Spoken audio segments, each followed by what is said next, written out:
આશરે 12:30 વાગ્યાના સુમારે Indian oil કોર્પોરેશનના એક ટેન્કમાં અચાનક આગ લાગી નીકળતા તરત જ કંપનીનું અને આજુબાજુની હજીરાની તમામ કંપનીઓનું સુરક્ષા તંત્ર સાવધાન થઈ ગયું છે.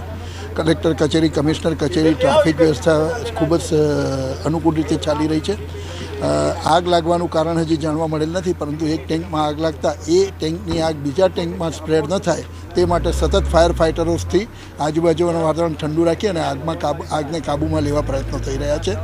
હજી સુધી કોઈ જાનહાનિ નોંધાઈ નથી અને તેની શક્યતાઓ ખૂબ ઓછી છે, પરંતુ જનતાને અમારી વિનંતી છે કે જે પણ ફાયર ફાઇટર્સ રસ્તામાંથી આવી રહ્યા છે તેમને અનુકૂળતા આપે, તરત ટ્રાફિક રસ્તો તેમને ખુલ્લો કરી આપે અને કુતૂહલ ખાતર પણ રોડ પર ભેગા થઈ અને સુરક્ષા પ્રણાલીને કોઈ પ્રકારે જોખમ ઊભું ન કરે તેવી મારી વિનંતી છે.